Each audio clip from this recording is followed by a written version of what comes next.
I'm a Christian, so why am I so anxious? That's what we're talking about today on Theology Thursday. Welcome.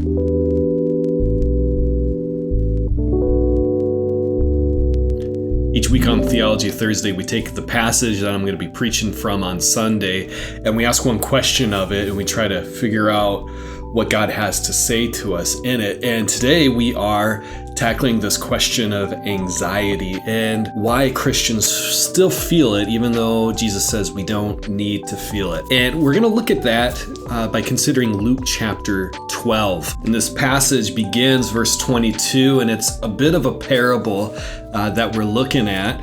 Jesus says to his disciples, therefore, and if you go back to the previous parable, we hear a greater teaching about greed and why we don't need to be greedy as Christians. And he says, therefore, I tell you, do not be anxious about your life, what you will eat, nor about your body, what you will put on. For life is more than food, and the body more than clothing. Think about the ravens. They neither sow nor reap. They have neither storehouse nor barn, and yet God feeds them. And it's kind of calling back to the previous parable where there's this man who has this incredible wealth just given to him, and he doesn't know what to do with it. And what does he do? He builds a big barn to store it in so that he can be safe and secure. And he doesn't really care about the other people around him. He just cares about himself. He has a barn. He's safe and secure. But look at these ravens. They don't have a barn. They don't have a little storeroom to store their grain in. And yet, God feeds them. He nourishes them. And Jesus says, how much more value are you than the birds? God cares for the birds? Of course he cares for you. And he says, again, which of you by being anxious can add a single hour to his span of life? And the obvious answer is no one. We can eat healthier. We can do stuff like that. But when it comes down to it, you don't have control over how long you live in this life. And he says, if you're not able to do as small a thing as that, why are you so anxious about the rest? And he says again, consider the lilies, how they grow. They neither toil nor spin. Yet I tell you, even Solomon in all his glory was not arrayed like one of these. If God so clothes the grass, just the wildflowers of the field, which is alive in the field today, and tomorrow is thrown into the oven, how much more will he clothe you, O you of little faith? Do not seek what you are to eat and what you are to drink, nor be worried. Don't be up in the air about things, just kind of uncertain about how things are going to shake out. For listen, all the nations of the world seek after these things, and your Father knows that you need them. Instead, seek his kingdom, and these things will be added to you. So fear not, little flock, for it is your Father's good pleasure to give you the kingdom. Now in this passage, Jesus says some words and they sound like commands, and yet they're really not. He's saying something that is true that then changes your response to it. Here's what I mean by that. If I told you, don't be hungry, it would not make sense to you, right?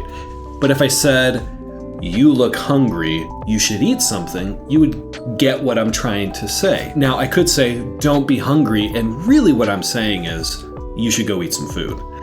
But I don't talk like that. But we do talk about it like that when, in terms of like fear, or to have faith or not have faith. Like you can't command someone to have faith. It's a thing that just arises. You can't command someone to not be anxious. Anxiety is present because of reasons, or it should be present because of reasons. And I like to think of this, I like to test this out with what I'm calling the yell test. So if someone comes to you and they say, don't be worried, that makes sense. That tone of voice makes sense. But if someone comes to you and says, don't be worried, it doesn't work. It doesn't work. Now you could go up to someone and say, clean your plate, and that makes sense. But you could also go up to someone and say, clean your plate. And you'd feel kind of hurt, and you'd feel kind of like, back off, but it makes sense. Like, you could yell the command, and it's still okay. But if you can't yell the command, it doesn't work. If you find an example of that where that's not true, let me know. But I think that actually works here. Jesus is not saying, you better not worry about stuff. He's not doing that. He's not yelling it out.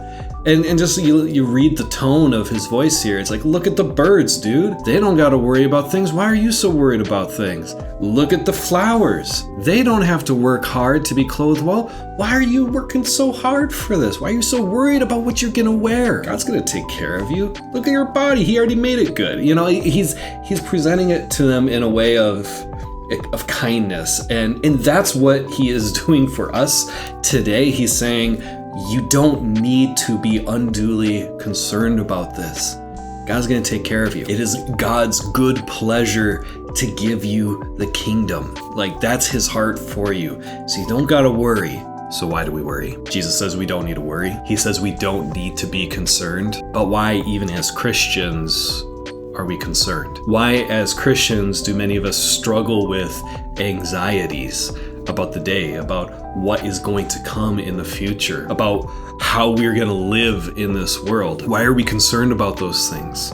Jesus says we don't have to be concerned about it. Why are we concerned? There's a song that recently came out by King's Kaleidoscope. They're a local band that actually started at Mars Hill here in Seattle. The lyrics to one of their songs called Down really kind of hit me a while back, and I'm going to read them for you. He says, "What have I gained in the long run? When will I be more than I want? Why am I down on the way up? I got you, but if I've got you, then why don't I still have enough? Why don't I still have enough?" Maybe that's the question I don't ask enough. And the author's getting at something that I think a lot of Christians feel. You know, they hear people like me say, listen, if you have Jesus, you don't need anything else. That's a consistent message, right? The consistent message of the gospel is if you have Christ, you have everything. The world could take everything from you and you have everything. We're going up. Yet why does it still feel like we don't have enough?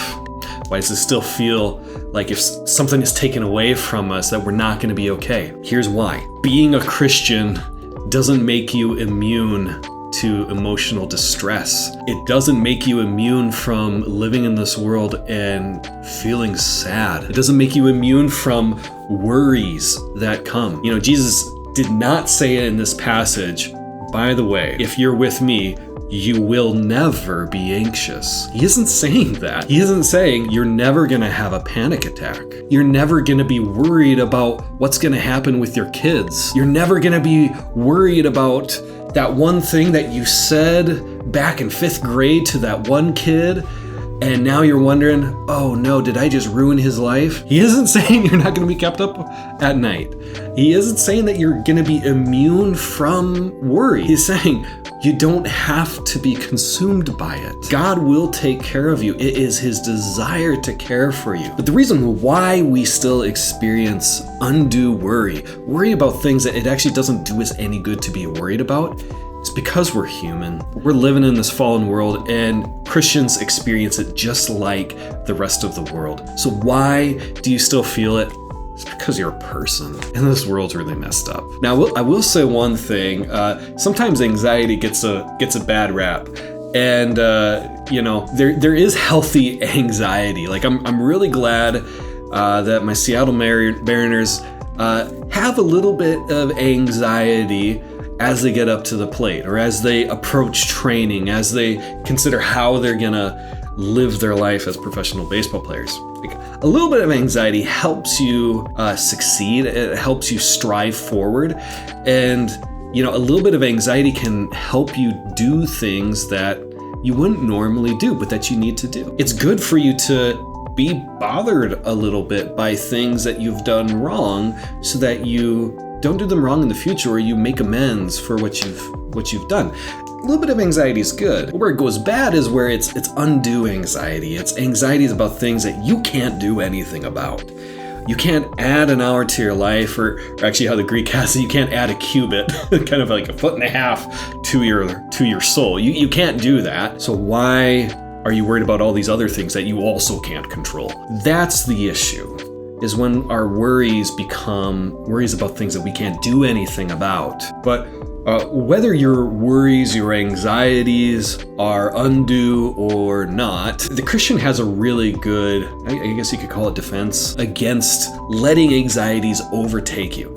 Now, again, I'm not saying you won't have a panic attack, or that you're not going to be having really kind of dark nights where you're having a hard time falling asleep. Like, I'm not saying you're going to avoid those. You're a human. Get ready for them. But I will say this, there's a couple things that a Christian can do that help us in our anxieties. And the one I'd say is just prayer in general. Therapy has exploded in popularity over the last number of years, and thankfully so. We're disconnected from our families. We better talk to someone. And going to a professional is a really good thing. Or, going to your pastor and bringing your concerns, just talking them out loud with another person, it's helpful. It's really good. Best of all is prayer, because you can actually go to someone who can do something about the issues that you have. And God being the ultimate power of the universe, you can put something in his lap, and there's a tremendous comfort in that, knowing that God has your back, that God is in control, and that he will care for you. That's a really big comfort. And just prayer in general, talking to God about what's bothering us, it's a really healthy kind of reorienting of our soul to trust in God. Another piece to it, and this is again kind of coupled with prayer, is the role of confession. One of the things that really keeps people up at night isn't just like the state of the world, although it's a mess. It's the state of ourselves. It's the things that we have done wrong, the things that we have messed up, and having the opportunity to just own that and say, I messed up and I'm worried about the results of that. Going to God and confessing that is just super, super healthy. It's really healthy to kind of offload the thing that's bothering the soul. That's a second thing that just really is helpful for Christians here. And then I'd say that the third thing here, third defense against letting anxiety get so overwhelming, is to remember God's promises. So often in the Psalms and elsewhere in the Old Testament, you see this continual calling back to Exodus and how God showed his faithfulness to the people of Israel there, and or times when he delivered them, from the Red Sea, and delivered them from the Amalekites or whoever. Remembering God's faithfulness in the past helps you not live in fear for the future. It's those three things, prayer, confession, and remembering the gospel is what helps a Christian overcome anxiety. And again, you're going to have anxiety. You live in this world, but these are three really helpful correctives to help you deal with that anxiety. Now that's it for Theology Thursday for this week. Next week we're covering the next 5 verses or so in the Gospel of Luke, and we're gonna ask the question: how can we be spiritually focused? How can we be focused on God in a very distracting world? That's what we're gonna talk about next week, and I hope to see you then. Bye-bye.